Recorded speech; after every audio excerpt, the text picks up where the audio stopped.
बिस्मिल्लाहिर्रहमानिर्रहीम। अस्सलामु अलैकुम। आज की क्लास में खुशामदीद। अपनी क्लास का आगाज़ माहाना तरबियती मौजू से करेंगे।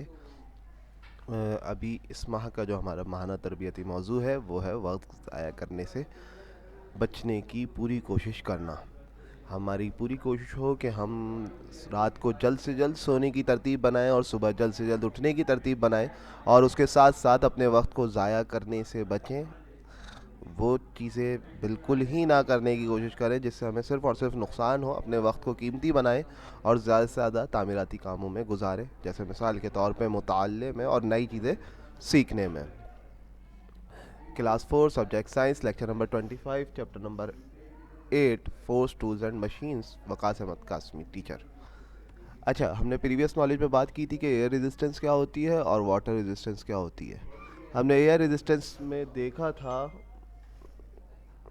कि जो ऑब्जेक्ट फॉल हो रहे हैं वो सरफेस एरिया पे डिपेंड करते हैं। जितना ज़्यादा सरफेस एरिया होता है उसमें उतनी ज़्यादा एयर रेजिस्टेंस होती है, और जितना कम सरफेस एरिया होता है उतनी कम एयर रेजिस्टेंस होती है। इसके हवाले से हमने एक एग्जांपल देखी थी कि अगर हम एक पेज को क्रम्पल करके फेंकें तो वो जल्दी आके गिर जाता है, उसके मुकाबले में अगर उसको बिल्कुल सीधा फेंकें तो वो देर से गिरेगा, क्योंकि जो क्रम्बल किया हुआ पेज है उसकी सरफेस एरिया कम है और उस पर ग्रेविटी ज़्यादा एक्ट कर रही है, एयर रेजिस्टेंस कम ऐड कर रही है। इसी तरह यहाँ पे एग्जांपल बनी हुई है, एक बड़ा पत्ता बना हुआ है जिसका सरफेस एरिया ज़्यादा है और एयर रेजिस्टेंस और सरफेस एरिया बराबर कैंसिल आउट हो रही है, इसलिए वो बिल्कुल एक नॉर्मल स्पीड में गिर रही है। उसके मुकाबले में एक ये फल गिर रहा है नीचे, तो इसमें ग्रेविटी ज़्यादा एक्ट करेगी क्योंकि सरफेस एरिया कम है, इस वजह से इसमें एयर रेजिस्टेंस कम है।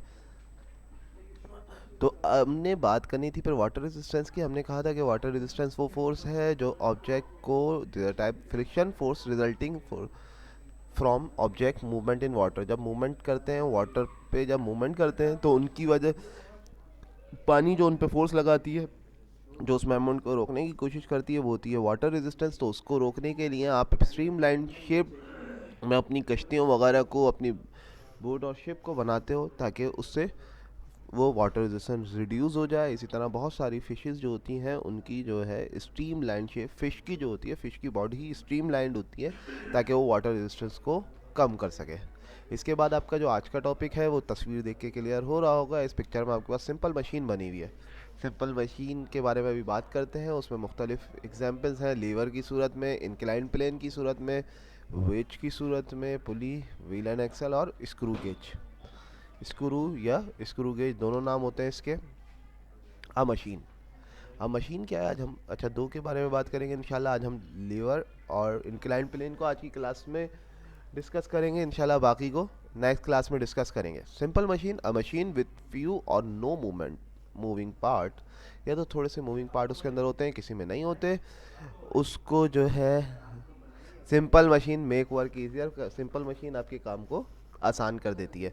अब उसमें कुछ मशीन्स बनी हुई हैं लेवर की सूरत में, वेज की सूरत में, स्क्रू की सूरत में, पुली की सूरत में, व्हील एंड एक्सल की सूरत में और इंक्लाइन प्लान की सूरत में।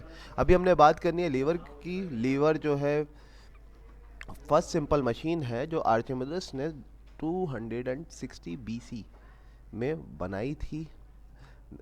अच्छा, लीवर के अंदर इन्वॉल्व होता है लोड, होता है जो फलक्रम पे मूव कर रहा होता है, और इसकी तीन टाइप्स होती हैं, फर्स्ट क्लास, सेकंड क्लास और थर्ड क्लास। उसको आज समझने की कोशिश करते हैं। अच्छा, सबसे पहले ये समझ लें कि लोड और एफर्ट का क्या चक्कर है। लोड वो होता है जहाँ पे सारा वजन एक्ट कर रहा है, और एफर्ट वो जहाँ से आप उसको मूव करवा रहे हो।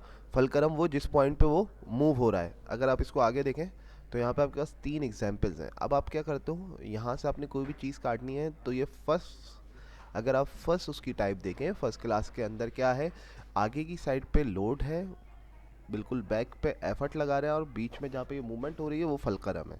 इसी तरह अगर आप हथौड़ी से कोई कील वगैरह निकाल लें तो ये फलक्रम आ गया, जिस पॉइंट पे ये मूव कर रही है, एफर्ट आप उसके दस्ते पे लगा रहे हैं, और जहाँ से आप कील को पकड़ लें वो लोड हो गया।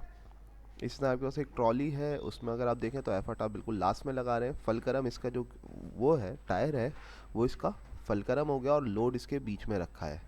इसी तरह नट कटर, और इसी तरह आपका बाजू, बाजू की जो बीच वाली पॉइंट है, ये जो जहाँ पे मूवमेंट हो रही है वो फलक्रम हो गया, और जहाँ से आप लोड लगा रहे हैं वो आपका हाथ हो गया, और जहाँ से आप एफर्ट लगा रहे हैं वो आपका बाजू हो गया। ठीक है, उम्मीद है ये बात क्लियर हुई होगी। इसके बाद आपके पास है इंक्लाइन प्लेन। इंक्लाइन प्लेन तस्वीर देख के थोड़ी सी बात क्लियर हो गई होगी। आगे बात करते हैं, इंक्लाइंड प्लेन क्या करता है, हमारी एफर्ट को रिड्यूस कर देता है। और जब भी हमें कोई चीज़ किसी लॉन्ग डिस्टेंस पे लेके जानी होती है जो हाइट पे हो, हायर लेवल पे हो, तो हम विदाउट एफर्ट जो है इंक्लाइंड प्लेन के ज़रिए उसको लेके जा सकते हैं। नीडेड 10 kg, लेकिन without inclined plane effort needed 25 kg। अब देखो यही दो एग्जाम्पल दिखाई में, वो ईजिली बिल्कुल खुशी खुशी उसको मूव करवाता हुआ लेके जा रहा है, लेकिन इनको उठाना पड़ रहा है और उस पर बहुत ताकत लग रही है। इसके बाद आपके पास एग्जाम्पल्स हैं, बचपन में या अभी भी हम वाटर पार्क वगैरह जाते हैं तो इस तरह की मुख्तलिफ स्लाइड्स मौजूद होती हैं पार्क वगैरह में। ये भी इंक्लाइंड प्लेन है। बाहर मुल्कों में या अच्छी जगहों पे, अभी भी बहुत सारी जगहों पे, अगर व्हील चेयर वाला किसी पर्सन को गाड़ी के अंदर जाना है तो उसके लिए ये व्हील चेयर रैंप होता है जिसके ऊपर से वो लेके जाते हैं। अगर कोई लोड लेके जाना है तो इंक्लाइन प्लेन यूज़ हो रहा है, एक बच्चा खेल रहा है। ये इस हवाले से उम्मीद है इंक्लाइन प्लेन अच्छी तरह क्लियर हो गया होगा और आज की क्लास आपके समझ में आई होगी। बेटा क्लास को पहले से देख लें, अगर कोई भी सवाल है अब आप लोग कर सकते हैं। इंशाल्लाह नेक्स्ट क्लास में मिलेंगे, जब तक के लिए अल्लाह हाफ़िज़। अस्सलामु अलैकुम वरहमतुल्लाहि वबरकातुहू।